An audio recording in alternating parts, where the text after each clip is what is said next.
Councillor David Phillips. Thank you. Anybody online? No? Okay.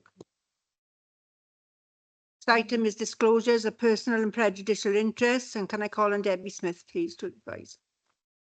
Thank you, Presiding Member. I've sent an email out to councillors today. There are no obvious interests arising from agenda items this evening. You do not need to declare an interest if you're a member of the Standards Committee or a member of the Scrutiny Committee or any of the work panels or committees under the umbrella of scrutiny. So unless anybody has any declarations of interest on any other matters, please.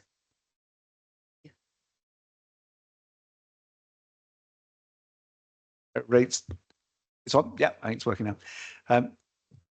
Thank you. The declaration of interest relates to question 2 in the councillor's questions on shared prosperity funding, as my employer receives funding for that. So I've declared an interest. I won't take part of any of that question.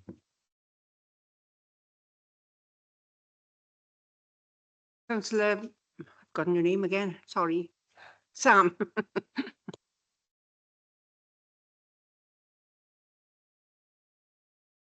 God, it's because my name had been forgotten. Like, question 1, the answer refers to the innovation matrix, which is part of the UWTSD estate, and I work for UWTSD. Okay, we move on to the next item then, and that's the minutes. It's to approve and sign the minutes, and they're on pages 1 through to 11. If you want me to go through them page for page, it's page 1, 2, 3, 4, 5, 6, 7, 8, 9, 10, and 11. All in agreement? Yep. Okay. The next item is written responses to questions asked at the last ordinary meeting of council, and that's on pages 12 and 13. And the next item is the announcements of me, the presiding member, and I haven't got many announcements, but the first one is I'd like to congratulate Paul Karabadak for the Paris Paralympics in 2024.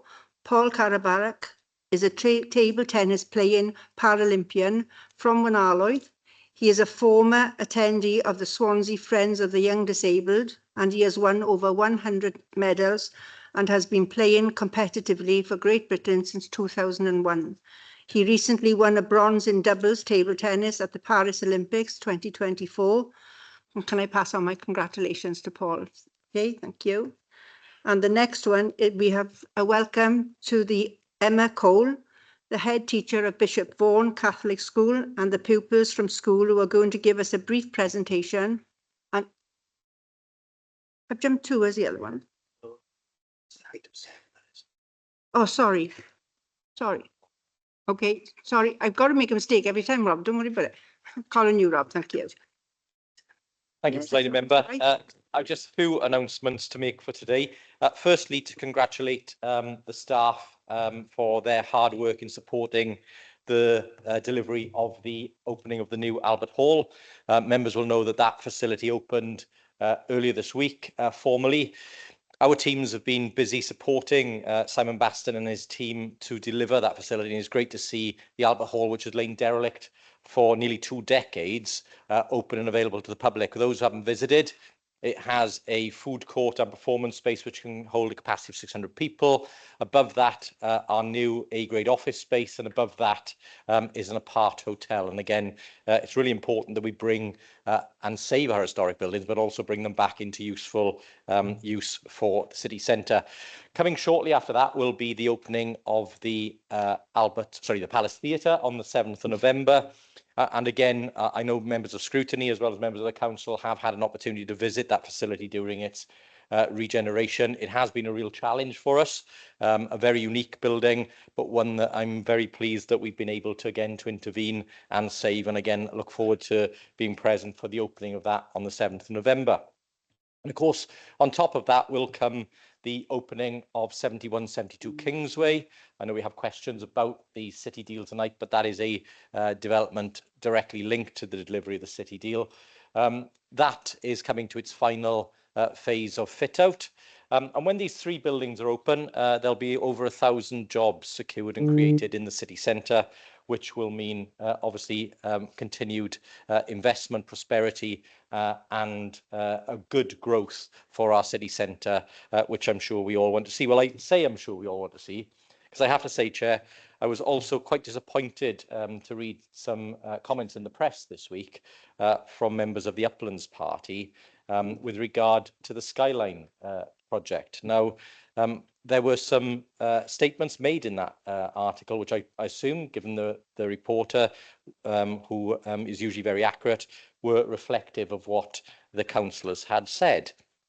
And this was a suggestion which I know officers of this council had previously corrected, that by supporting the delivery of the Skyline project, we were diverting resources that could otherwise be provided to roads, schools or other services in the council. That is absolutely untrue. That is not the way in which funding works. Councillor Rice, who the person associated with the comment should know better, being a previous Liberal Democrat cabinet member for finance in a previous administration, should know the details and the difference between capital investments, loans and revenue. But I'm very pleased to see, again, continued efforts by Skyline to take their proposal forward. It's not a council scheme, but it again is one that we welcome and support. We expect to see a planning application coming from Skyline in due course. And obviously, we have discussed with Welsh Government support that can be provided to that project. It will create many jobs for the local economy, as well as bringing in nearly 500,000 visitors every year in its first year of operation. So if we are serious, as we are on this side of the chamber, about creating jobs, growth and prosperity, then schemes like Skyline do need to be ones that successfully delivered in our city.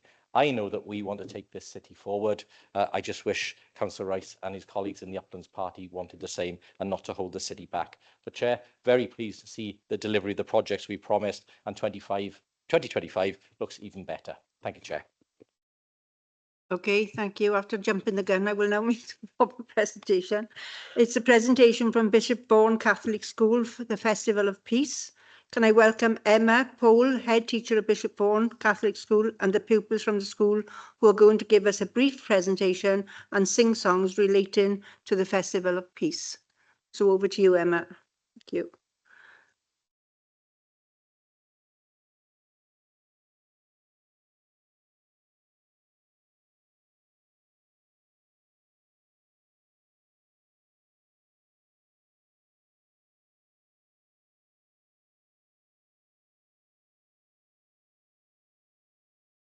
Our sincere thanks for this invitation to be with you this evening. It is an honour to be here to tell you a little bit about our work at Bishop Vaughan and about what we stand for as a community. We are a diverse community, and we celebrate that diversity and our cultural heritages, knowing they make the school the very special place that it is. This is done most notably in our annual Festival of Peace. We begin with a short item from our small section of our school choir. As you will hear, it is sung in several parts, creating harmony. It is the fact that those parts are different from one another, but working together sympathetically, that makes the sound more special. This too is how our school works. We do not have to be the same as one another to live and learn together daily. Our school is the richer because we are diverse. Someone wise once said that if we all sang the same note, we would never have harmony. In our school, we believe that harmony is beautiful and diversity is to be celebrated.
As you have heard, and as you can see, Bishop Vaughan is a culturally diverse school. Over 67 languages are spoken in the homes of its pupils. This for us is a celebration, cause of our celebration. In an increasingly divided, polarized world, it is more important than ever to understand that the richest communities are built not on being identical to one another, but on bringing together those with varying experiences, histories, and perspectives. In doing so, we learn to understand one another and the wider world better. In 2021, when the conflict between Russia and Ukraine broke out, many young people nationally and indeed internationally were fearful about what the future held. Our first Festival of Peace was a response to that. It was intended to bring reassurance and hope to our pupils. That first festival was also intended to be a celebration of our own truly international school, in which we live, learn, and work together daily, harmoniously, productively, and with respect. Our festivals are week-long celebrations. In the preceding weeks, each department in the school works on a contribution towards an exhibition which is held in our school's main hall. These exhibits explore the festival theme through the lens of each academic discipline. Themes have included peace near and far, peace, light and hope, and peace, the power of words. Departmental contributions over the years have included large art installations of symbols associated with peace, artwork and writing looking at great speechmakers who have advocated for peace, and this year the science department creating a giant periodic table, in which pupils replace the chemical elements with words associated with creating the conditions for peace. In addition, and lending great vibrance to the event, every single cultural identity that makes up our school is given its own stall to decorate as it wishes, with many of us creating displays about our family heritage and bringing in artifacts such as ornaments, flags, and treasured items from our homes. We can wear our cultural clothing if we wish for the duration of the festival. This is special for us as we feel proud of who we are and what we bring to our school community. And this is visually very evident during the festival week.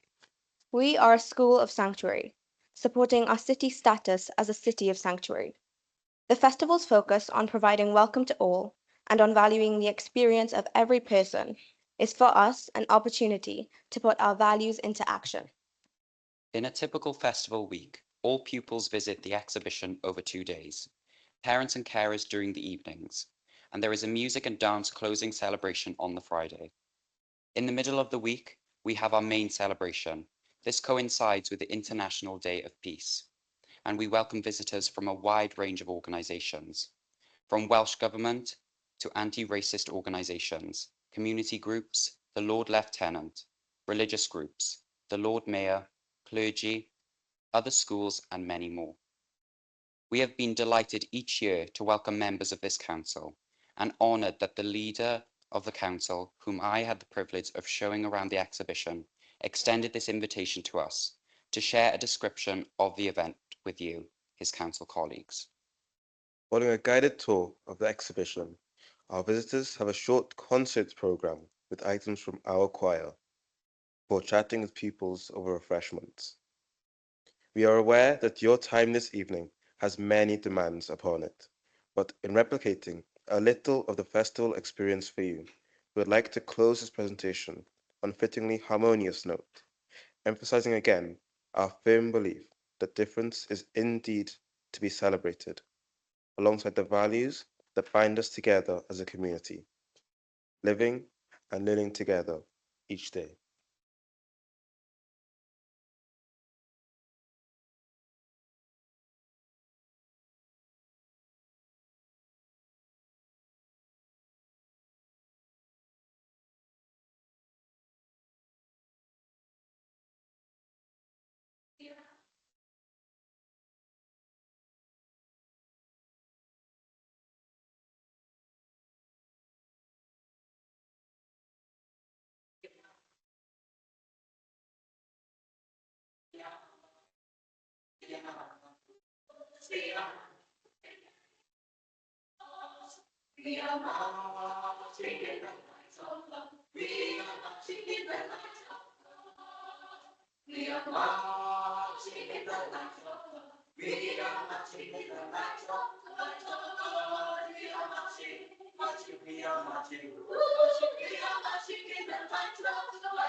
Thank you for listening and for your invitation to this meeting.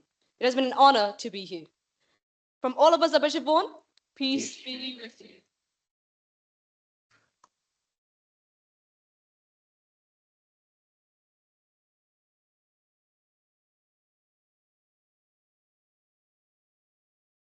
Okay, can I thank you to the pupils and the staff of Bishop Vaughan Catholic Schools for their presentation and the songs relating to the Festival of Peace. There are a number of different languages spoken at the school, and this presentation was about the unifying message of peace. Recently, the leader attended the school to witness the Festival of Peace and was treated to a showcase of beautiful costumes, choir singing and information stands about the countries of heritage, vibrancy, energy and colours filled to the school. Can I pass on my congratulations? I think it's all for us to learn a lesson here for the way they all work together, and I think we can all learn from that. So thank you all very much for your presentation. It was amazing. Can I hand you over to the leader?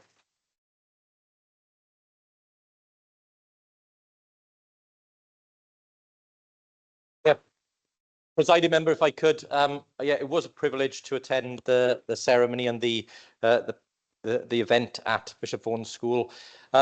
For those who weren't there, I know Councillor Hopkins was with me, the Lord Mayor was with me, and a number of other members. We got a chance to really tour the world in a day. It was brilliant. And as I said, 67 different languages being spoken in the school. I think Mrs. Poole and the staff have done an amazing job together with the pupils to create that event, because as a city, we are of course proud of our City of Sanctuary status. We're proud to be Wales's first human rights city. but you see it lived real in Bishop Vaughan School. And I think, bringing it to life, you should be really proud of everything you achieved there. I'm very grateful to all the pupils who manned the stalls, for Aaron for showing me around.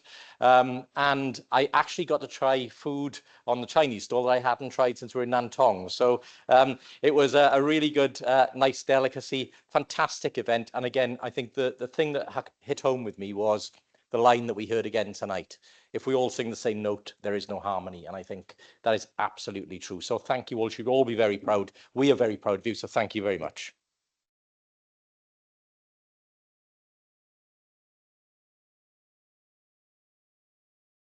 Just want to say thank you again. I know our pupils have found it a privilege to be here and to present to you. And may I just extend the warmest of welcomes to any councillors that would like to visit our next annual Festival of Peace. I'll make sure the invitation comes in good time. We hope to welcome lots of you. Thank you, Leader.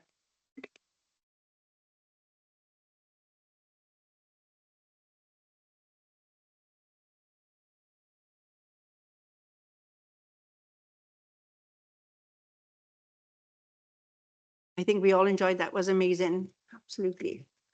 Okay, we move on to the next item then, and it's public questions. Are there any, Mr. Evans? None. Okay, thank you. The next item is the Standards Committee Annual Report, and can I call on Mr. Mike Lewis, please, to lead us through the report? Thank you. Thank you, Presiding Member. I'm grateful for the opportunity to present the Standards Committee Annual Report for the year 23-24. I'm pleased to report that conduct amongst elected members remains very high. The annual report has been distributed in advance, and you will see the committee's work during the year is largely detailed in section 2. This includes a summary of hearings held during the year, and I'm pleased to be able to report the number of referrals from the Ombudsman's Office remains very low. The committee reviews its procedures after each hearing is completed, and also after any appeals to the Adjudication Panel for Wales, to ensure the procedure is still fit for purpose and to capture any learning. I want again to acknowledge the positive engagement of group leaders, and even before it was made a statutory requirement under the Local Government and Election Wales Act, I believe Swansea was in a good place as far as engagement with group leaders was concerned. Finally, I would like to thank colleagues on the committee for their support and active participation throughout the year. And I also want to place on record my appreciation to the Democratic Services Department for all they do to ensure the smooth operation of the committee. Unless I can help you further, Presiding Member, that's all I want to say in terms of highlights in this year's annual report. Thank you, Mr. Lewis. Leader? Yeah, thank you, Presiding Member. Can I thank Mr. Lewis and the members of the Standards Committee for the report back and for the work that they continue to do. As I said at the committee, I look forward to visiting again next year and not being summoned to the committee. It's always better that way around, I think. But thank you very much for the work you do. Holly? It's always better to be invited than summoned, isn't it? But no, thank you very much, Mr. Lewis. I think it's important that we have that report annually and we understand what's going on. And it's nice to see that the discipline and the behaviour of this group of people is excellent. May not always last, by the way. They don't always behave in the chamber, mind. Down to the Presiding Member. Can I thank you, Mr. Lewis? And you're more than welcome to stay, but you're also more than welcome to leave if you don't need to be here. Okay, so thank you very, very much for your report. Thank you. Okay, the next item on the agenda is item number 10, and that's the annual report of the Director of Social Services. And I'd like to call on Mr. David House, please. Thank you, Presiding Member. This is my 8th annual report to Council. Sets out my analysis of the Council's performance in delivering its social services functions for the year 23-24. This remains an incredibly challenging period for our population. The impact of COVID and subsequent cost of living crisis continues to play through, with increased levels of vulnerability and need amongst children and families, adults with care and support needs, and unpaid carers. Demand for our social care services is at unprecedented levels, exacerbated by challenges across health services, mirroring some of the issues faced by our schools, and with definite links to current increased levels of homelessness. All this at a time when public service funding is severely constrained, when inflationary pressures within social care and other services are running at least 4 percentage points above the published CPI rate. Perfect storm indeed. So it's more important than ever to recognise and celebrate what we do well, and to use those strengths as a basis for planning how best we meet those undoubted future challenges with hope and optimism. With that in mind, I'm going to remind Council of how far we have come on our improvement journey towards being the best that we can be before setting out what more we have to do. I'll turn first to Children's Services. It was about 12 years ago when the Council first set out its strategic ambition to reshape children's services around supporting more children to remain living safely within their families and local communities. We were the first local authority in Wales to call this our Safe Lack Reduction Strategy. This term has been hijacked since, and we've stopped using it. At that time, Swansea had about 15% more looked after children than Cardiff, despite that Cardiff was twice our size. Last year, 12 years on, we have 50% fewer looked after children than Cardiff. 12 years ago, we had approximately 3,000 children open to statutory children's services at any given time, no prevention and early support for families. Last year, we had about 1,300 children open to statutory children's services and about 1,000 children utilising support from our early help hubs. 12 years ago, exploitation outside of the family home, whether criminal or sexual, was either a matter for the police or often went completely overlooked. Last year, our sector-leading contextual safeguarding, missing or exploitation team, alongside our youth services, youth justice team and other partners, provided intervention that helped create safety for literally thousands of potentially at-risk children and young people. 12 years ago, the likelihood of a pregnant mum being supported to safely maintain safe care of her baby in circumstances where safeguarding risks were high was exponentially lower than last year, where our award-winning integrated social care and health jigsaw service successfully supported over 100 families to retain the safe care of their babies. 12 years ago, many of those mums would have had their babies removed immediately following birth, adding to the trauma for that mum and reducing the likelihood that she would access any support for herself, either as an individual or as a potential future parent. Last year, our award-winning Born into Care approach meant that the experience of mums and dads where a baby has to be removed was planned weeks in advance, allowing for those to be post-birth support to create positive memories for those parents, providing the foundation for ongoing support for those parents to address whatever issues they still face. There are many more examples of extraordinary practice and performance across your children's services contained within the report. I commend the leadership of Julie Davis, Head of Children's Services, and her senior management team, particularly pay tribute to the hundreds of social workers, alternatively qualified staff, the full range of ancillary and business support staff, our foster carers, residential care staff, third and independent sector partners, volunteers, and parent carers. I'll turn now to adult and tackling poverty services. 12 years ago, there was a reasonably clear distinction between needs designated as requiring health care and needs designated as requiring social care. Last year, I visited many of our services, including shadowing our domiciliary care staff on some of their runs. The type of specialist care that our staff now provide in people's homes, in our day services, and in our residential care homes is a world apart from 12 years ago. That care would have been provided by a nurse and often would have been provided in a hospital setting. 12 years ago, we didn't provide any reablement support. If it was determined you needed care, that's what you got. As a consequence, individuals' abilities to regain their independence was highly compromised. Last year, our sector-leading integrated residential reablement service supported 80% of their residents to return home without any need for ongoing care.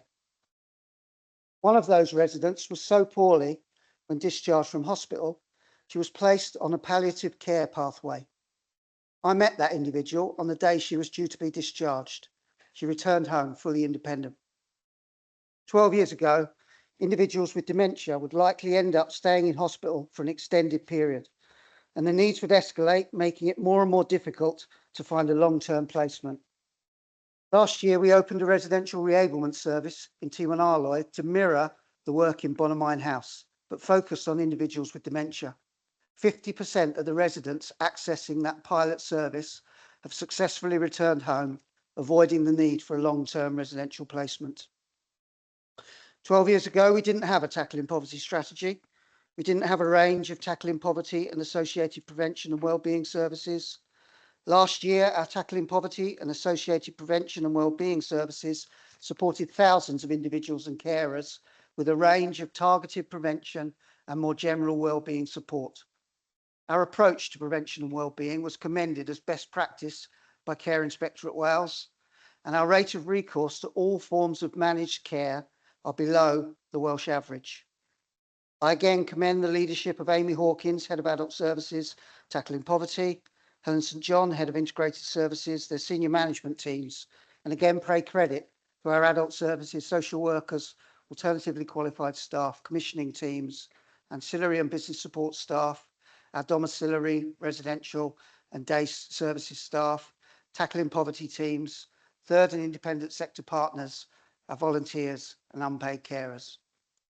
However, despite the fabulous improvements we have made and the remarkable skill, resilience and commitment of all those wonderful staff, there are considerable challenges to be met now and into the future. The funding to maintain what we do now isn't sufficient. For the past 2 years, the Council has drawn down on unprecedented levels of one-off reserves. At some point, additional sustainable funding will need to replace this reliance on diminishing reserves, or the local authority will need to limit its care offer. Temptation may be to row back on the innovation that this Council has championed over the past decade, particularly in its approach to promoting prevention and early intervention. However, to do so runs the obvious risk of reversing the progress made on lowering recourse to preventable managed care. In purely financial terms, this would seem to be a self-defeating strategy, would certainly undermine the Council's proud tradition of supporting the well-being of our population as best we can.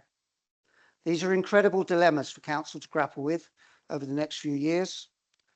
One of this Council's great strengths, recognised by Care Inspectorate Wales, is the cross-party political understanding of and commitment to meeting its social services responsibilities as best it can. That commitment, plus our track record of innovation and best practice, in my view, leaves us as well placed as any Council to meet those challenges of the next few years. I'll finish by thanking our responsible Cabinet members, Councillors Gibbard, Anthony and Gwilym, for your support and leadership. Also, continued thanks to the chairs and members of the dedicated Social Services Scrutiny Performance Committees for your curiosity and constructive challenge. Also, my thanks to the Chief Exec and wider CMT for your continued advice, support and collegiate approach. My final thanks, repeated thanks, is to the staff across the Social Services Directorate. I have worked in social care services for 30 years. It remains the case that your work knocks anything that I've ever done into a cocked hat. Thank you, Presiding Member. I'm happy to take any questions. Thank you, Mr. House, for a good report there. Can I call on Councillor Gibbard, please? Thank you, Presiding Member. I just wanted to put on record my thanks to Dave for this report, but for his day in, day out leadership of our excellent workforce. He's really sets the tone from the top, and that flows through all of our staff in both adult and child and family services. I think that as Dave has explained, co-production, innovation, and the principles of prevention are really at the heart of everything we do, and we've got so much to be proud of. But Dave is really right to be honest and realistic about the challenges that we are facing. I'm really grateful for the support that, as David said, the scrutiny panels have shown over the year in being a critical friend to the departments, and long may it continue. Thank you, Councillor Gibbard. Can I have somebody to second, please? Leader. Yeah, thank you, Chair. If I could just formally second. I also wanted to pay tribute to Mr. Howes, to Amy, to Julie, and all of the teams that are out there working day in, day out to support people. Again, specific and special thanks should go to Mr. Howes for the effort that he's put in. I know he's regarded highly across Wales, and we are very lucky to have him in Swansea as our Director of Social Services. As Mr. Howes alluded to, whilst we've seen inflation fall, the reality is that service inflation is still stubbornly high at around 6%, and that is creating significant pressures across social care in Wales and in England. So members will know we added significant amounts of additional cash into social care in the budget, but we had to make another decision at first quarter to put in another further £6 million as one-off money to help with the pressures. I know other councils are grappling with exactly the same pressures across the UK, and it really is now for both governments in Westminster and in Cardiff to really tackle the imbalance in the health and social care system, because the work that Mr. Howes and his teams do not only keep people well and living independently for longer, keep people out of hospital so they don't need the expensive treatment that they otherwise would have to have, but also help get people out of hospital quickly so that they can begin their recovery and reablement. So it is hugely important that social care gets the funding it deserves in the coming years. Thank you, Leader. Councillor Rice. Thank you, Presiding Officer. I just wanted to say thank you as well for all of the work that the teams do. You guys probably have what I would consider to be one of the toughest jobs in the world in what you do. And there have been some notable successes in recent years. I've got a couple of questions I'd like to ask as well, which would be good to see where we can move forward with them. The first one is a bit of a technical question. I know the number of the performance indicators change from year to year. Is that due to governmental guidance or an in-house choice? I presume it must be governmental guidance. And the second one is that I see that we, in the challenging situation we always have with looked after children, it's remaining relatively static over the last couple of years. Are there any lessons that we could learn from Neath Port Talbot's recent reduction in looked after children, from what I understand, or are those things that we've already applied in Swansea? I think I saw in a recent programme, I could be misquoting it, that they'd halved the number of looked after children. And there was a programme called Don't Take Our Kids Away, I think I can remember seeing. And I'm not sure if we ever did this, but I don't know if it is the case.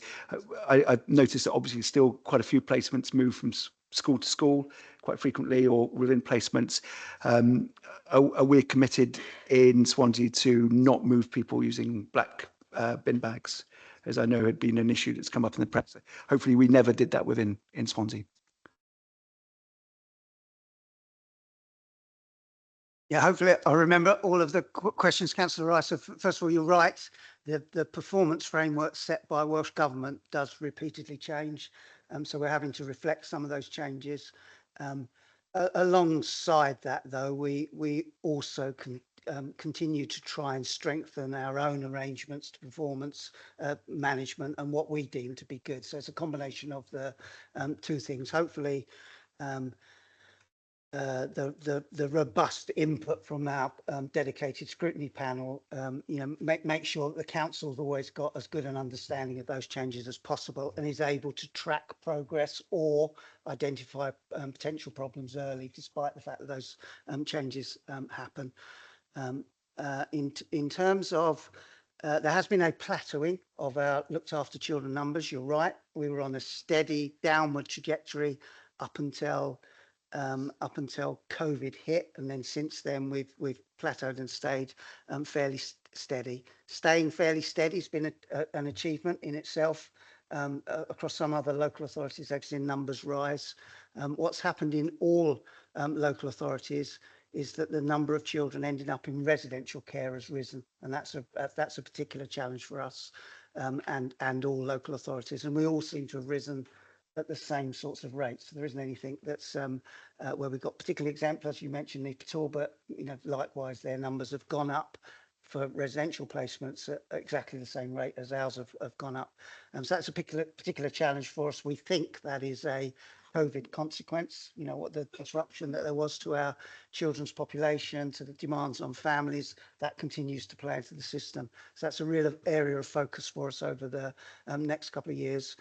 You're right, again, to acknowledge the work, that really excellent work that's taken place in Neath Talbot. Between us and Neath Talbot, we're a really strong region around children's services.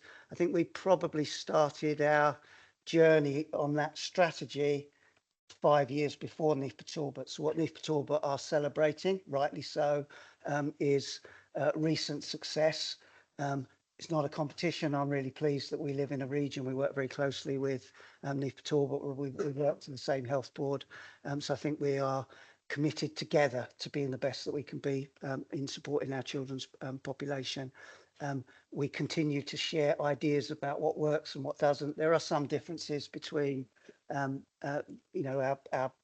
very urban city arrangements and some of the differences in Neath Talbot, but we work together on, what we can learn from each other. But right to acknowledge the success that's taken place in Neath Talbot. Really pleased to credit that as well. I don't know if I missed a question. Bin bags, yes, that would completely contradict our approach to being the best that we could be for our children. Doesn't mean that we always get things right. You mentioned stability in schools, etc. as well. We don't always get things right, but it would utterly contradict our values. So we'd, if anything like that happened, everybody would be up in arms rather than thinking, well, that's okay for something like that to happen. Not claiming that we always get it right for all children, but we have a very strong value base that everybody recognises. Mr. House, Councillor Mary Jones. Thank you, Presiding Member. On behalf of our group, I'd like to also echo the thanks in the room, both to Dave, Julie and to Amy, and also to make a comment on the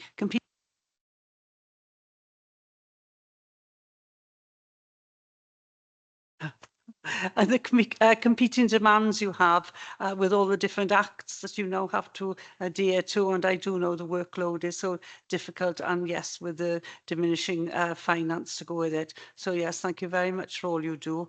We are very confident that our children and older people in the city, we hope, are in very good hands, and I'm sure that we'll see you next year with hopefully better news. Thank you.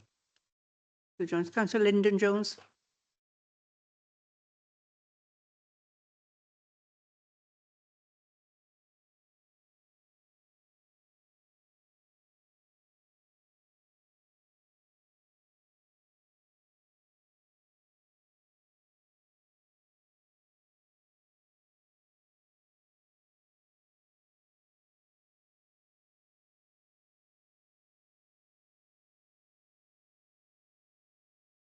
Thank you. Councillor Susan Jones.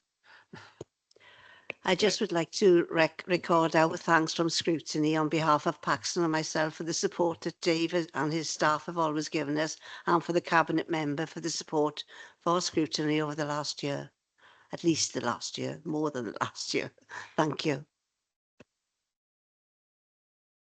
It's been moved and seconded. I don't think there's anybody else wishing to speak, so it needs to go to a vote. So the recommendation is that that we receive and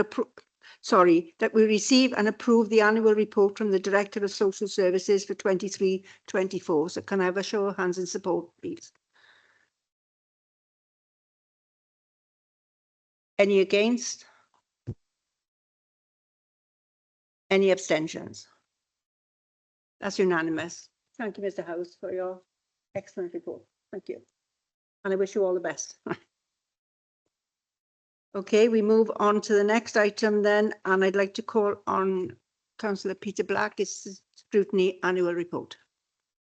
Thank you, Presiding Officer. The annual report is set out in front of you. Just a few points from it. We're very pleased. We've had about 70% of the backbench councillors have actually participated in scrutiny this year, in the last year, which is very encouraging. We obviously can do with a lot more. We've had about 58 meetings of the panel and working group meetings, and some of the things we've looked at, including an in-depth inquiry into antisocial behaviour, which the majority of conclusions to which were accepted by Cabinet. We're currently looking at an in-depth inquiry into community assets as well, which will hopefully also contribute significantly to the council's policies in the future. And of course, the performance panels and a number of other working groups such as public rights of way, customer contact, community growing, as well as the partnership bodies are all very important parts of our work, and we're very grateful to everybody who's taken part in it.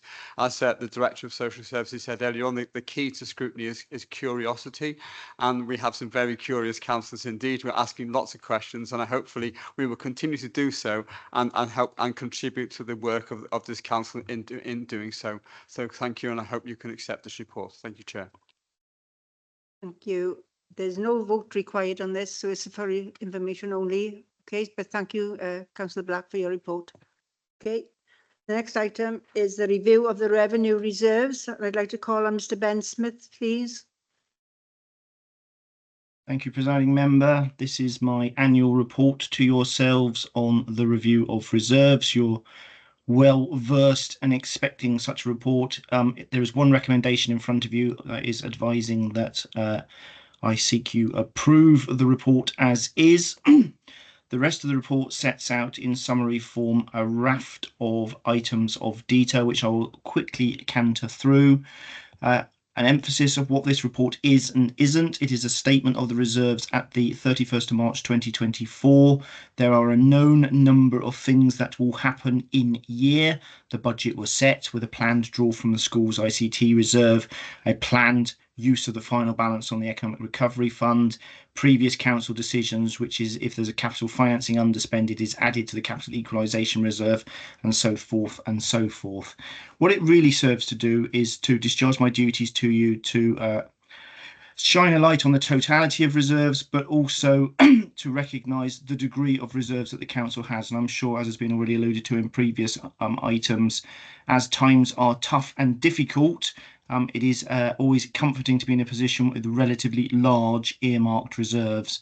It should come as no surprise to you, given that we await a potential reset of the public sector boundaries for budgets on the 30th of October from the new Chancellor, and then we await the settlement from Welsh Government on the 10th and 11th of December, that I am not proposing anything radical to the report. In terms of giving you advice, I draw your attention to the section 2.1 and a quick canter through. General Fund reserves increased by 20% at outturn from 10 million to 12 million. They still remain relatively low, but it's a trade-off I accept professionally because we do have relatively large earmarked reserves, the item marked B in the table, which I will come back to in a moment. A reminder that there are then a raft of capital reserves which are carried as earmarked reserves and may only be used for capital purposes, can't be used on revenue. Equally, the ultra ring fencing of the housing revenue account means that the HRA balances cannot be used for general fund and vice versa. And there was at outturn a very substantial increase, just under £6 million to the housing revenue account for the reasons set out in the outturn report to Cabinet. So it means that we get to a position where usable cash-backed reserves at the 31st of March were over £200 million. The report reminds you in normal fashion that because local government accounting is a little bit weird, there is £1.2 billion worth of technical reserves, which are what I would colloquially refer to as the funny money and may not be used for any purpose. They are technical entries to make the accounts look like everyone else's accounts in the non-public sector, and they are therefore not considered as part of this review.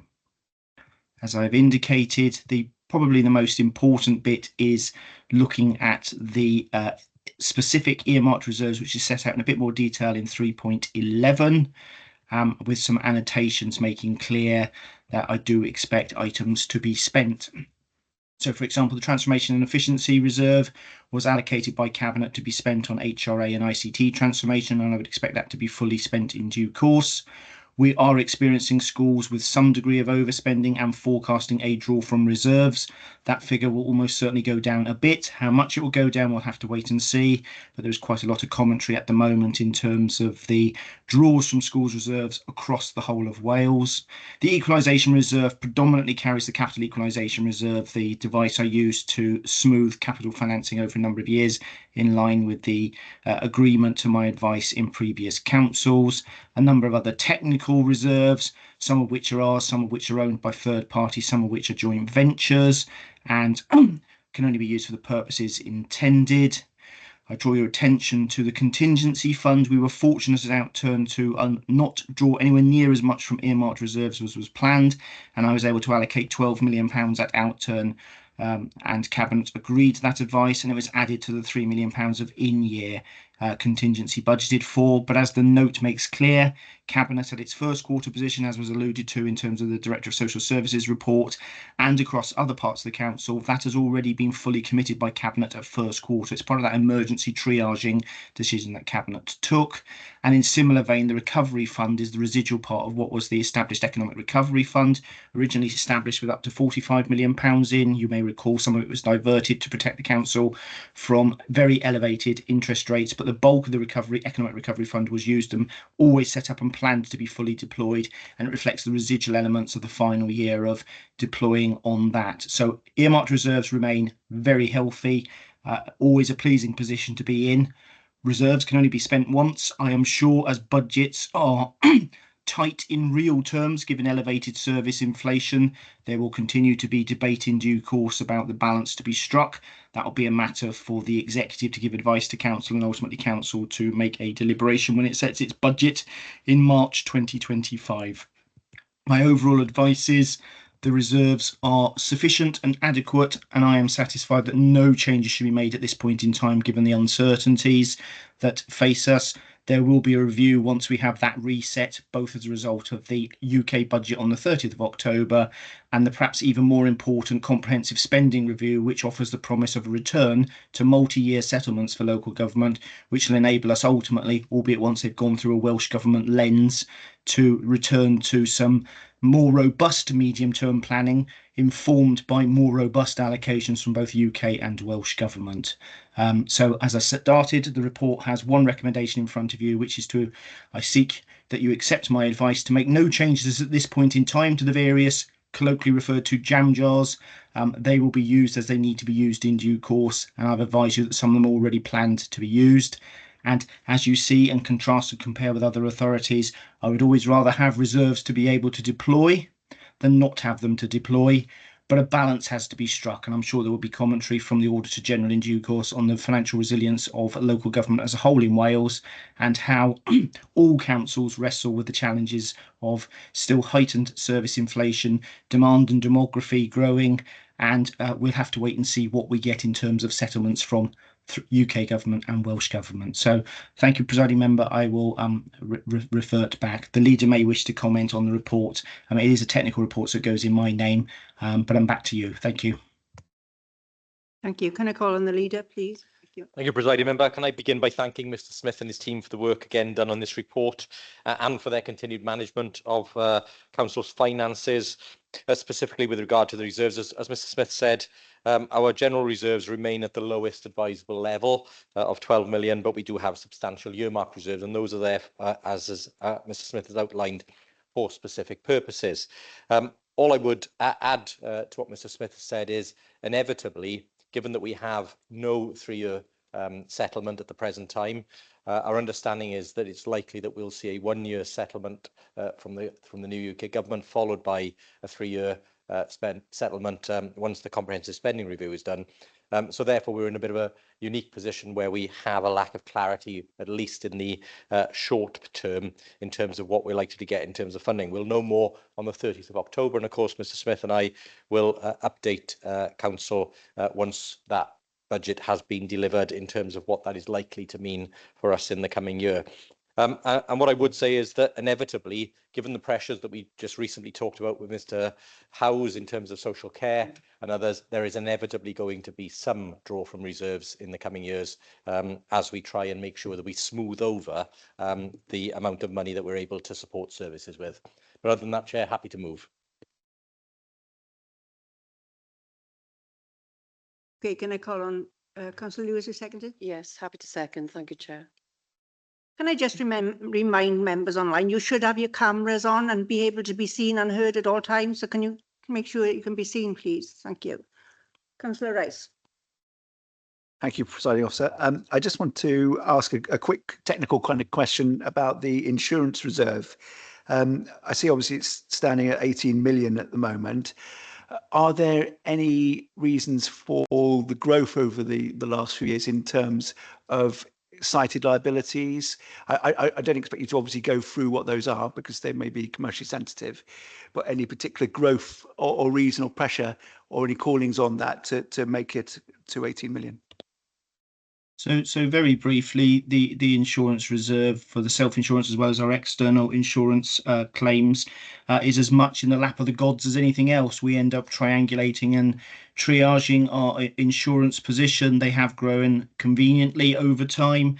I have commissioned a review of the level of insurance reserves, and it may well be one of the items that is included in the armoury for looking at options for resetting that amount.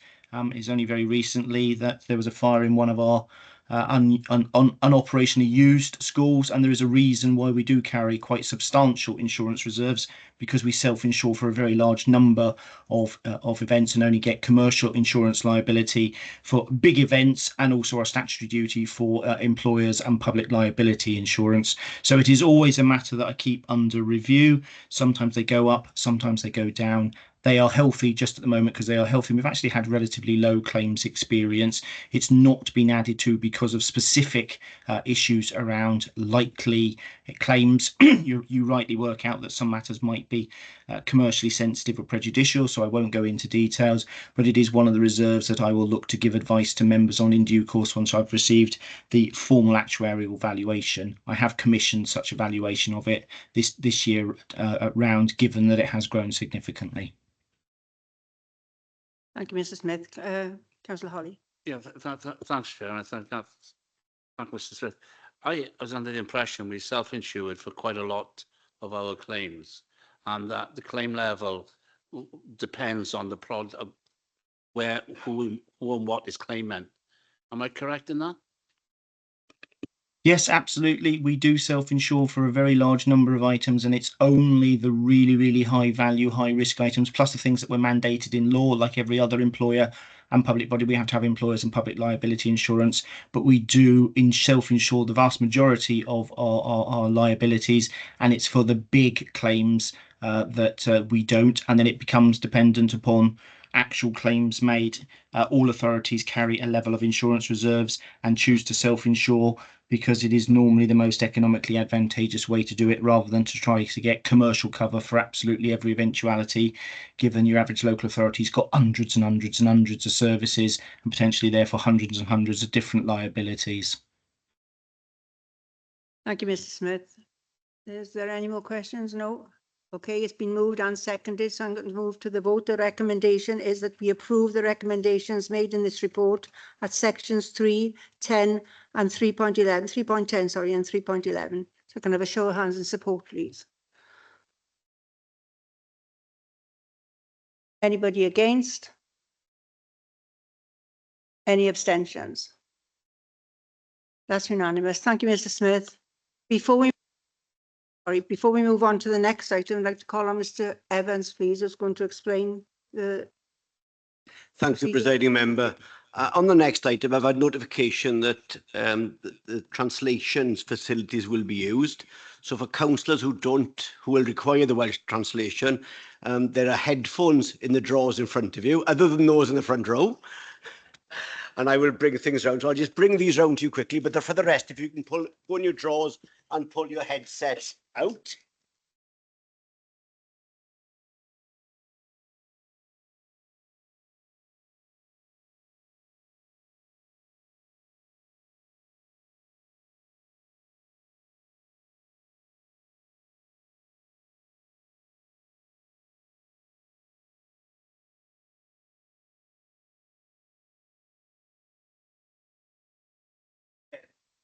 Right.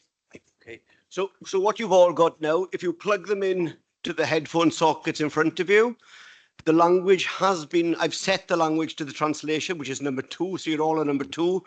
And there is a dial, and I put all the dials on the maximum volume. So if it's too loud, feel free to turn it down.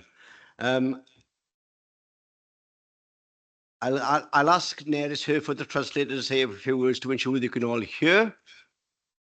I can't hear Nerys because I'm not plugged in. So are you plugged in there, Martin? Sorry. And Nerys, yeah, everyone can hear that?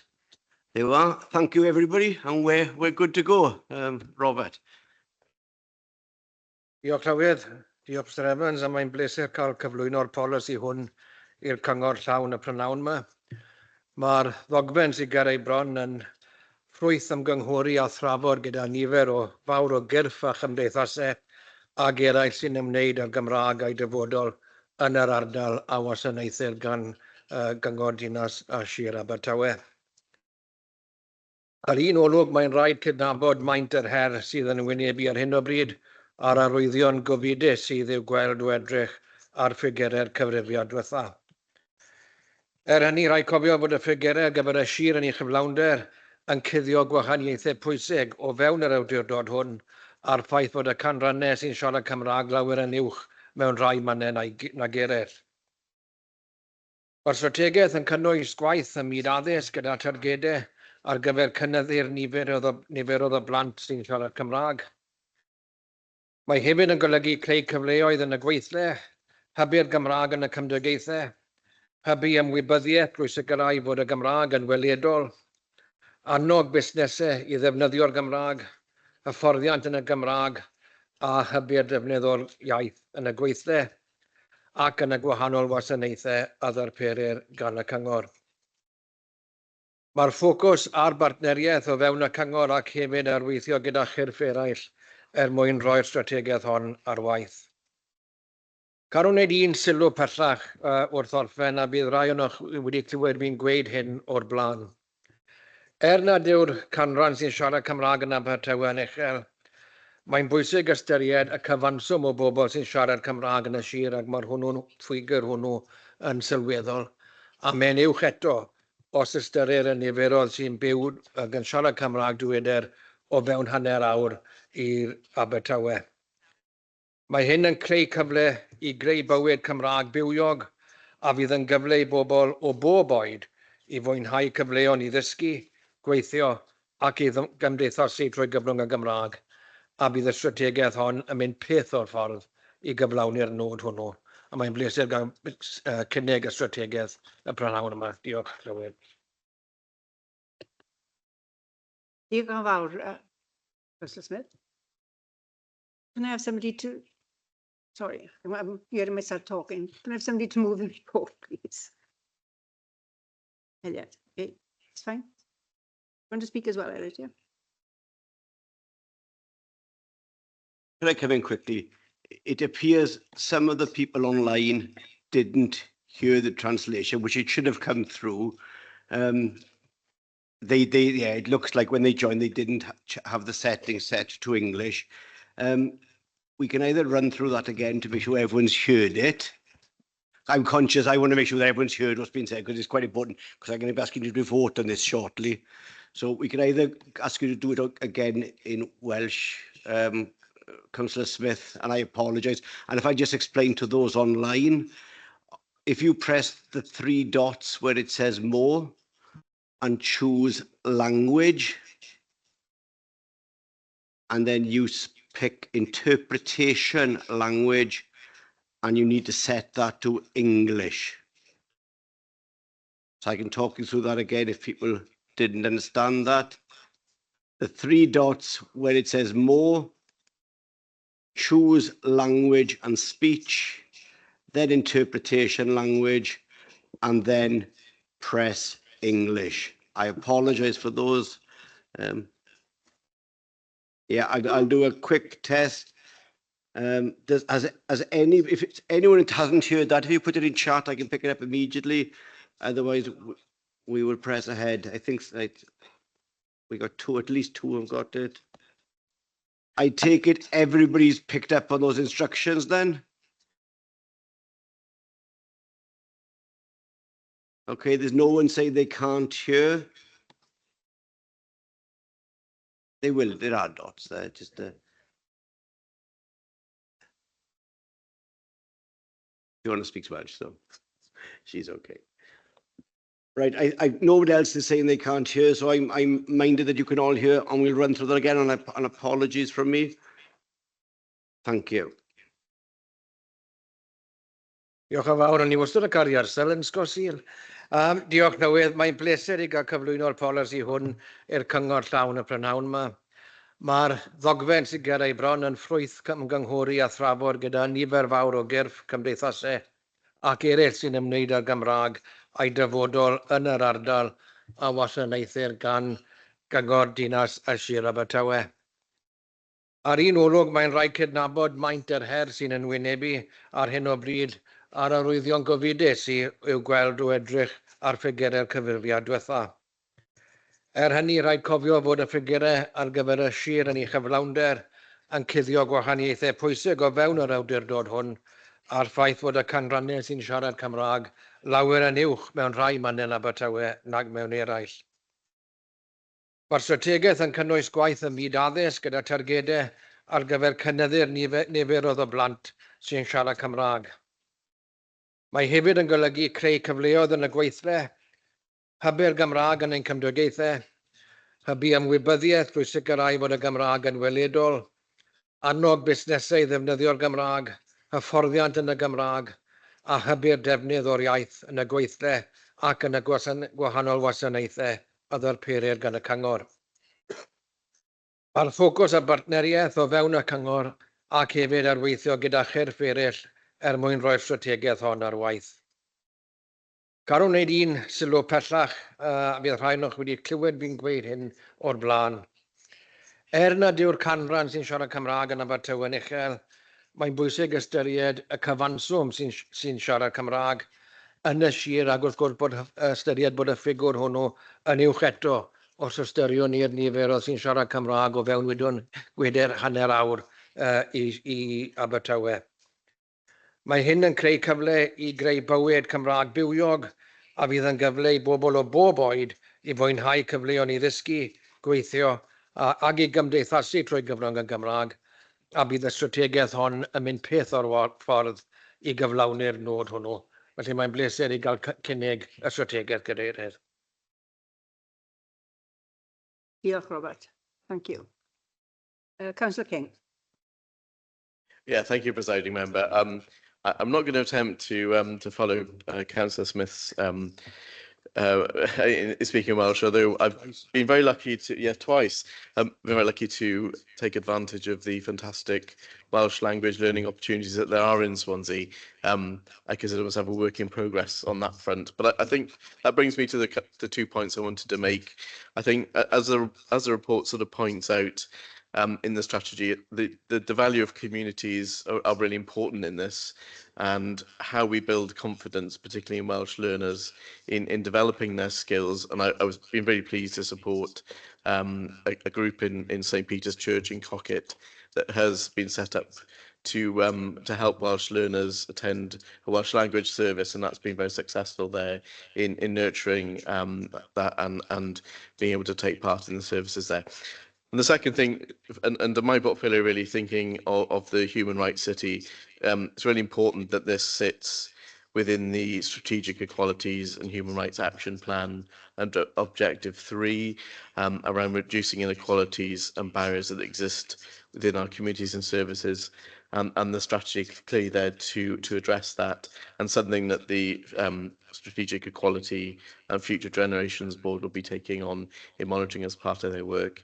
And I know myself and Councillor Smith always also value the input from scrutiny that we have when we take the annual Welsh Standards report there. Thank you, President Member. Very happy to second the report. Okay, can I have a seconder, please? Oh, you seconded. Sorry, Ella. I'm getting things wrong here. Don't worry about it. Okay, is there anybody wishing to speak to Councillor Black?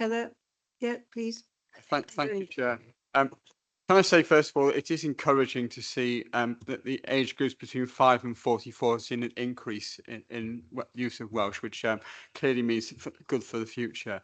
However, there are some concerning statistics in these figures, particularly the fact that over 45 there's been a drop-off in the number of Welsh. And if you look at the largest decrease by percentage, some of the areas where there have been decrease in the use of Welsh, the North County wards, Morriston, etc., which have been traditionally areas where we've had strong Welsh language presence in the past, are seeing a decrease as well. So clearly there's work to be done, both in terms of not just in terms of getting youngsters using Welsh and you know, this is concerning the 3 to 4 year olds, it's dropped off, but also in terms of reinforcing those areas where we have used Welsh is used more often as well in terms of that. And also, I think in trying to make sure that people are able to use Welsh as part of their day-to-day life. And I think one of the issues around Welsh medium education about people learning Welsh at school is they may speak Welsh in school, but when they go out into the community, they don't use it so often. And that, I think, is the big challenge, isn't it? To try to make sure that people who are learning Welsh can speak it in the community in their day-to-day life. And when you have, you know, Swansea is not a Welsh language city, as evident from the figures, but it is a city where there has been traditionally strong areas of Welsh language use, and that needs to be continued. So I'm just interested how we're going to try to address the change, those trends, and how we're going to try to turn them around, particularly in terms of the older part of the population, but also in terms of those areas of Welsh strength, which seems to be where it seems to be declining. Thank you, Chair. Yes, I thank Presiding Member, and I'd listen to what I'm going to say. I agree with everything that Councillor Peter Black has said this evening, because I think they're very valid points. It's understanding the reasons for the language change in different communities, and I represent Loughor and Kingsbridge, where that has happened and is happening from one census to another. And I think it's understanding the issue and trying to, as you emphasised, the importance of Welsh remaining a community language and giving youngsters opportunities to hear Welsh and to take part in Welsh language activities outside of school. We don't want any language to be confined to certain areas and not to others. And it's a matter of how we use that critical mass, whether it's youngsters, whether it's older people, and of course the student population in Swansea, with a significant student population. And I think they've all got a contribution to make to delivering this strategy, Chair. Councillor Lyndon-Jones.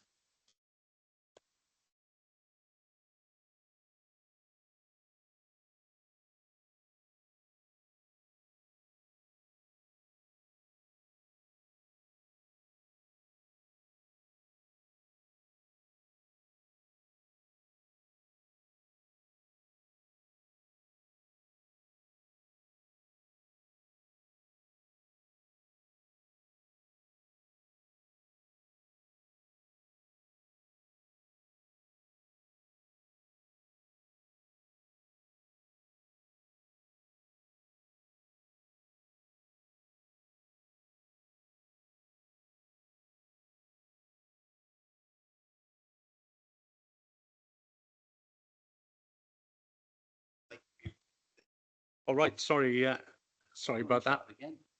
No, I won't. I would just say, really good news. What is happening in schools to promote that, to promote the Welsh language. The community fund is coming up later on the questions agenda, and I've used some of my community fund to promote a group in my Bishopston ward. And you certainly know the brother of the chair. He was the late First Minister Rodri Morgan, but Priest Morgan is the chair of that group, and they do a lot of work in Bishopston in promoting the Welsh language as well. And I think it is important that that sort of work takes place around Swansea. Rob? Yes, and endorse what Councillor Lyndon-Jones is saying, and also explain to people that his ability to make paper aeroplanes is second to none. You've got to say that. Councillor Keaton. Thank you, Chair. No, I just wanted to say we could be quite negative about this, but speaking from West Cross, we have an amazing Welsh school, Llanderw, and it is pumping out Welsh speakers, and they are brilliant. And my daughter, who thought after giving up Goya School, she would be not speaking Welsh again, they had a Welsh day where in Gorsinon College where there was free food. She went for the free food, let's be obvious about this, but she thoroughly enjoyed it. She met other Welsh speakers and she uses the language regularly in college. So I think there's swings and roundabouts here. I think where we might be dropping off some places, we're building in others. And once they've got the language, they've got the language. That's all I wanted to say. Thank you. Is there anybody else wishing to speak? No? Okay, it's been moved and seconded. So the recommendation is that we accept the report. So can I have a show of hands, please? Anybody against? Any abstentions? Okay, that's unanimous. Thank you. It's now time for the councillors' questions. And before we start, I'm going to make an announcement. There are 11 Part A questions, and I want to ensure that each question can have a supplementary question asked. I will therefore allow 3 minutes per question. And remember that a supplementary question cannot exceed 1 minute, and equally the responses are limited to 1 minute as well. So we will be timed, okay? So once your 3 minutes are up between question and answer, it'll move on to the next one. Okay, so don't shout at me, I'm trying to keep you all in order here. Okay, so we'll move on to the first question, and it's from Councillor Chris Holly, please. You've got 1 minute. Thank you very much, Presiding Member. I know that the clock you have has a very limited ability to move after the first question. Thank you, Leader, for the answer to the question. Can I have a bit of clarity about this, please? Because the current private sector contribution is £1 million for the ticketing in the arena. That's what it says in the book. Just to confirm that is currently the position. Yet on the next page, after a couple of the estimates that we will have of ROI, the retail impacts and a few other issues, we have a figure of the current level of contribution is 68.3 million.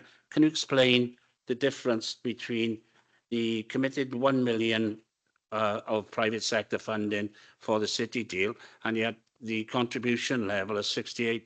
What is the difference? And if you could explain that, please. Yeah. Thank you, Presiding Member. Yeah, so I think go back to basic principles on city deal. Not every project or programme within the city deal requires private sector match. So that's the first principle. And again, the arena itself was primarily, if not entirely, a wholly public sector funded delivery. Other parts of the city deal, things like homes as power stations and some of the other projects, have much more significant requirements for private sector match. What we're laying out there, though, is if you were being very, very strict in terms of the project and its starting position in terms of government funding, local funding, public funding and private funding, then you wouldn't see very much private funding going into the arena because that was not the intention at the start.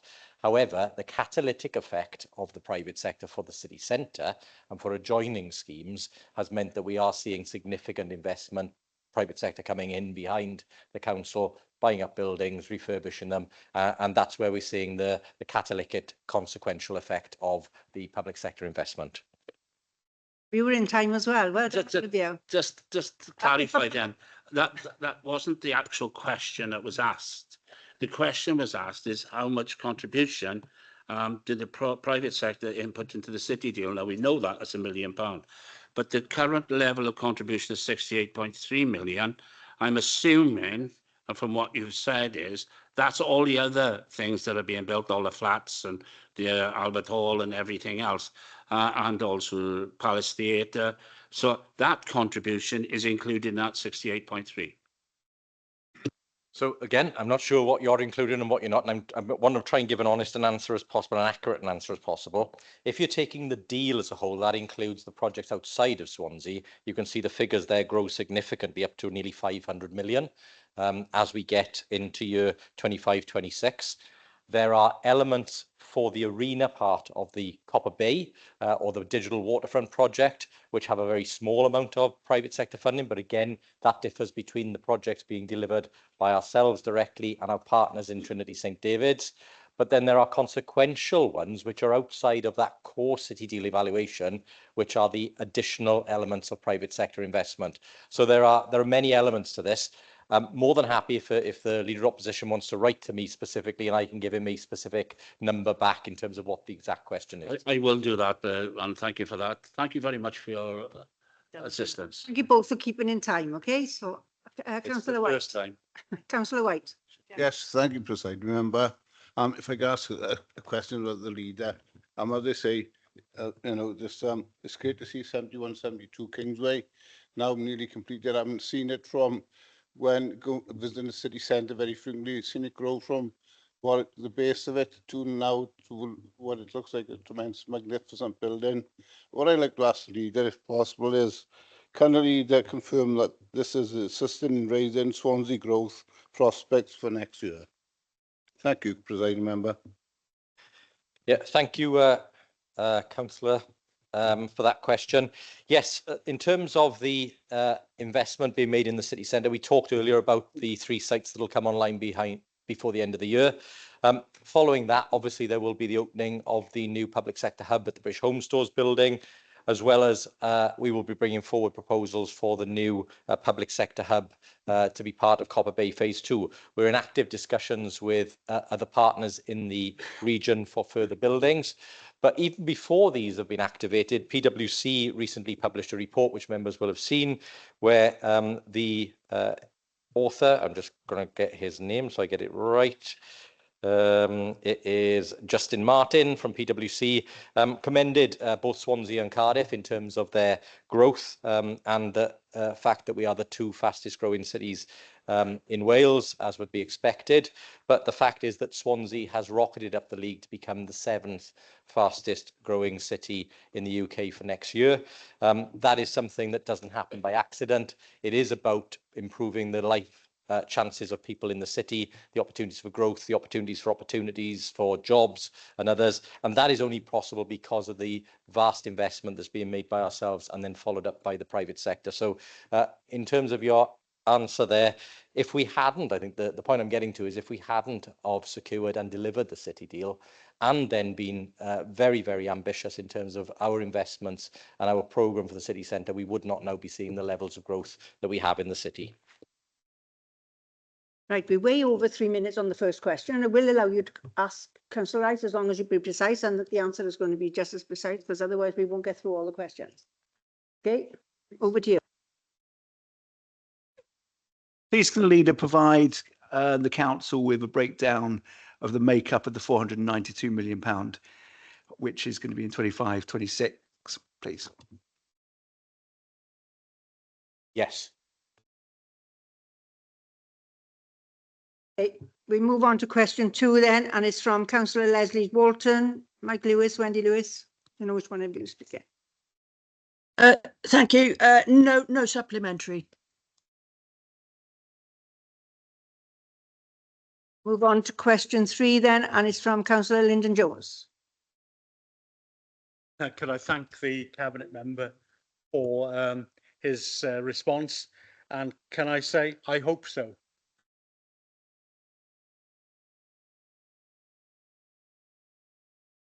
Okay, we move on to question 4 then, and that's from Councillor Peter May. Very quick and simple question for you. Have you got enough money to meet all of the projected projects that you have? So at the present time, we have, I think I gave this answer at the last council, but I'll repeat it. Yes, we have a capital programme which is currently, as Mr. Smith confirmed at the time, affordable. We have borrowed at historically low rates in order to be able to fund that programme. We haven't deployed all of the money that we borrowed. There is still over £100 million that we have yet to deploy. The current programme of projects is affordable, but we haven't yet got to the final cost for each of those projects. So in terms of our projected costs, we believe that the entire programme is affordable. But of course, capital programmes change all the time. We take amending reports from time to time when we know the full cost of the project. Clearly, when we come to get the final costs for the second parts of Copper Bay, the costs of delivering some of our river corridor schemes, levelling up funds, all of those are subject to final costings, and at that stage we will know the final cost. But at the present time, the programme is built around what's affordable in terms of what we borrowed and what we intend to deploy. Thank you. So if costs do rise on projects, what methods are you going to use to enable contingency for them? Will you be borrowing more money? Will you be dipping into reserves, except if you get the drift? Yep, you could have asked your colleague in the Uplands. He was Cabinet Member for Finance for many years, but I'm more than happy to help. There are many levers that we can pull. We could scale back the programme. That's one option. We could value engineer, which is what we do all the time. That's the most likely one that we will do, which is that we then negotiate in terms of packages of work to try and make sure that the project comes in on budget. We obviously have the ability to borrow more, and the council will need to consider that in future, because as we come to do our schools programme, for instance, because schools form part of our capital programme, we will be signing up to pull down money from the Welsh Government in terms of the next phase of schools. So inevitably we will have to borrow to fund our element of schools. Every council and every administration has done that for decades now, so that will be a necessity. And obviously there are always the use of the capital equalisation reserve, because we have set up that reserve specifically to assist us in terms of helping to deliver and smooth the delivery of some of the capital schemes. So all of those are options available to us. Okay, we move on to the next question then, and that's from Councillor Linda James. Sorry, Mary, was that on the last question or on the next one? It's on this one. Linda needs to... I'd like to thank the Cabinet Member Right. for such a detailed answer. I've got no further questions. Councillor Jones. Thank you, and I agree it's a really in-depth answer, but it came from a programme, I think it was on the news, about social workers having training, and coercive behaviour is one of these as well. It's very hidden, and even though you've made a lot of reference to domestic abuse and the different kinds of abuse, this was specifically about coercive abuse, and I wondered if there was any other course or anything that we could put in, because it's very, very difficult to detect. Again, domestic abuse you only get if somebody's hurt. With coercive behaviour, somebody doesn't get physically hurt, maybe it's mentally hurt. So I wondered if there was anything that we can take. I think it was Birmingham that was on the actual news, which isn't probably the best example, but I know they were trying to train social workers in a different way. Thank you. Yeah, I'm aware of I think it was a BBC piece, wasn't it, where they were talking to a newly qualified social worker who was suggesting that they hadn't had any training at all on coercion and control, and a significant proportion of the casework was linked to it. That's not a statistic that we recognise here in Swansea. Obviously, we're very aware that domestic abuse in all its forms is a key reason for a lot of the cases that our social work teams in mainly in child and family, but also in adult services do work with. As you kind of outlined, I don't think we have any specific courses around coercion and control at the moment, but if I could, reiterate, it is definitely embedded in all our work on violence against women, domestic abuse and sexual violence, because you don't get one without the other in a lot of cases. Clearly it's a new legislation making that an offence in its own right, but we are obviously make sure that our social workers are very much aware of it. And just wanted to flag up as well, for all councillors, that Group 1 e-learning is available, and I would really encourage everybody to do those modules on the e-learning portal as well, to get more information for themselves. Alison. It's okay, Chair. Louise covered really what I was going to say. Thanks. Okay. Move on to the next question then, and it's from Councillor Mike White. Chair, I haven't got no supplementaries on that question, but I'm sure probably my colleague from the Penderry ward might have a question. Councillor Hennigan. I'll be brief because you give us just a... So you've got to be brief. Come on. Pardon? I said I am timing everybody, so be brief, that's all. Yeah, no doubt you will. whenever, council takes on these major projects, whether it's the arena, Albert Hall, Palace Bar, as I call it, everybody seems to want to talk about the financial side of things, the borrowing, the debt, the resources and everything else. I think it was Oscar Wilde who actually said they know the cost of everything but values nothing. I got something on the housing. I think the cabinet members agree with me. These new houses have been built in blind and my support me throughout Penderry has been a huge success. And I will keep this very, very short now because I will say good housing costs. Question, Terry, not a statement. Yes, good housing costs, bad housing costs more.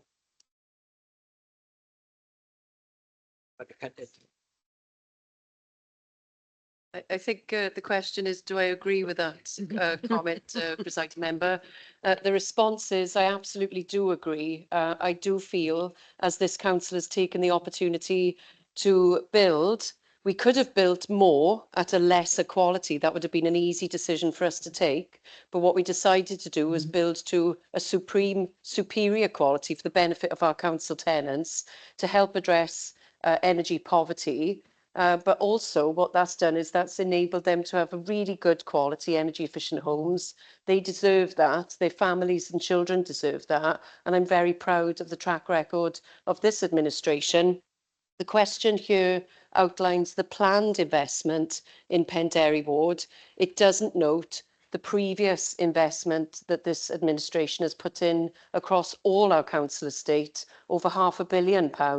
We'll continue to do that to benefit our council tenants. We are a very respectful landlord. We take our landlord responsibilities very seriously.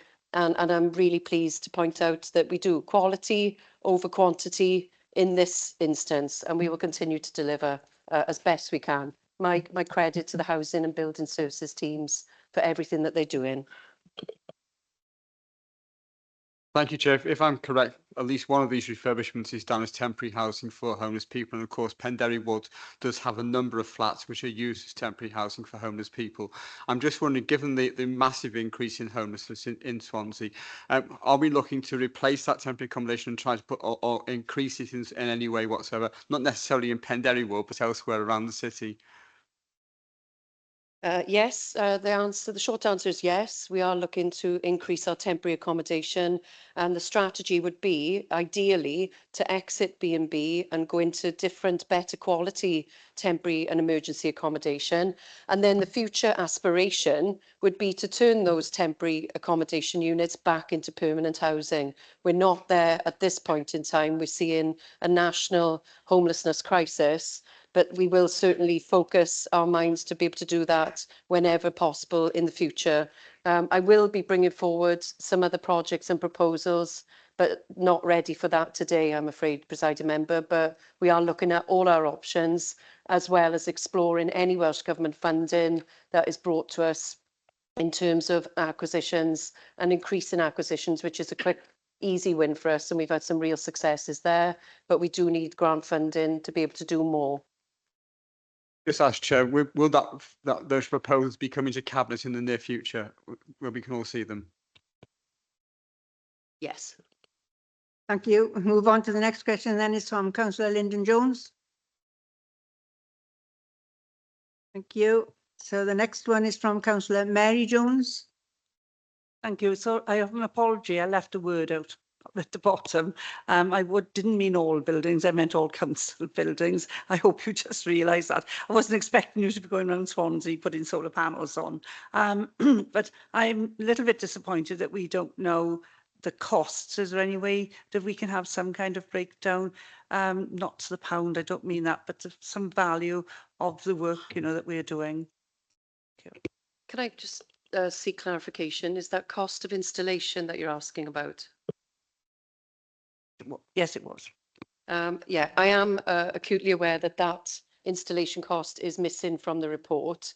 I can probably get you that information, but just to clarify that the solar panels that we've put on our council buildings to date have all been done through the refit programme, which is a programme where you can borrow money at 0% interest. And then when you make efficiencies in the energy bills, the efficiencies that you make go to pay off the debt. It's a loan, effectively, an interest-free loan. I can get you the information, but it's been at zero cost to this council. From councillors Bev Hopkins and Sam. Yes, thank you, Presiding Member. Can I thank the Cabinet Member for his response to our question? Both myself and my ward colleague have been very grateful in the past to be able to access this budget. It's a way of achieving many difficult things within our wards that we wouldn't have been able to have otherwise. Have we got some kind of assurance that hopefully going forward that we would still in years to come, as much as we can, have an opportunity to access this kind of budget, which has given every ward in Swansea a massive way of looking at different things that, and then the needs of each ward individually. Councillor Stevens.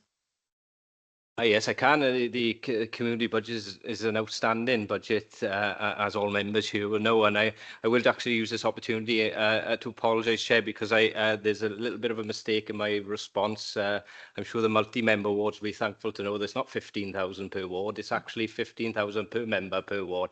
So if I could, on record, to correct that, please, Chair. But yes, it's certainly something that's you know, that we're looking to commit certainly to the end of the term.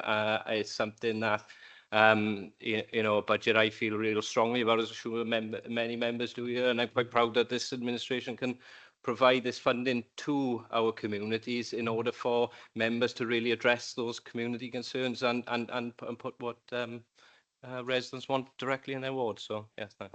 Yeah. Okay, thank you, Councillor Stevens. The next is from Councillor Mary Jones. I think I made a mistake putting my name down here when I was putting the question. Right. Thank you, Presiding Member. Would the Cabinet Member agree? I think, as he's probably just said, this is one of the best budgets that we have within the Council, and it's used and the benefits of delegation to local members and to communities to spend money in their wards. With that in mind, does the Council have any plans to further constrain or maybe introduce new restrictions to how the money is spent?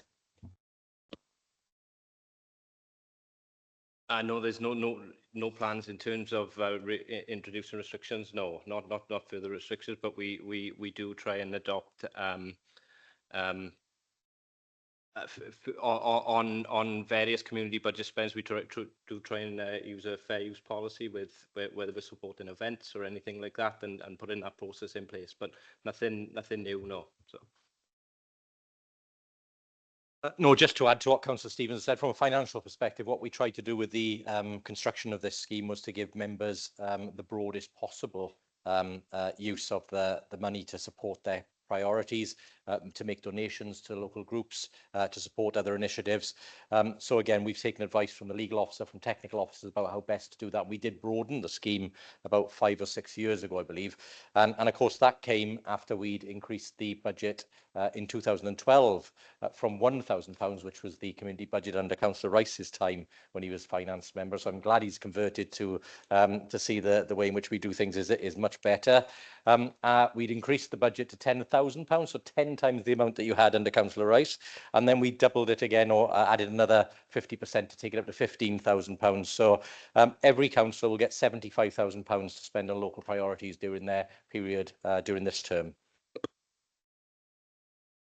Thanks, Presiding Member. Yeah, firstly, I'd just like to congratulate the Cabinet. I do think this is a really good policy, great use of money, and it gets money grassroots into the community. So well done keeping that together. It is one thing I do think, being able to collaborate with other ward members on buying in bulk and things like that, I think we could probably do that a little bit better.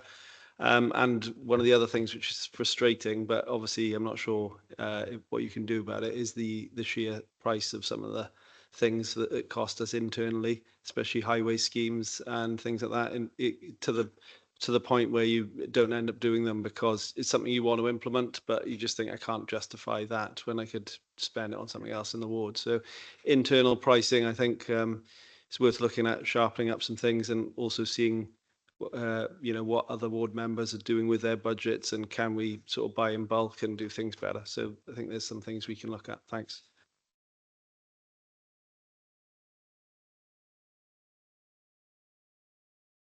The next question then, sorry, Mary, I had to go back just now. Councillor Mary Jones. Thank you. It's my fault. I put my name down first. I shouldn't have on all these. That was a mistake. Thank you very much to the Cabinet Member for the response.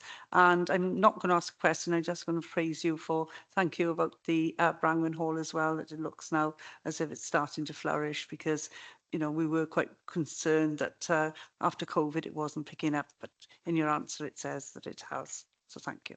That would be Councillor Elliott King. Dr. King is always working to improve the Brangwen Hall. So well done, Elliott. Thank you. Okay, Councillor Bennett, I remembered you this time. Thank you, Presiding Member. Will the Cabinet Member be able to comment on any consideration that's being given for the use of Prince of Wales dock for hotels at all?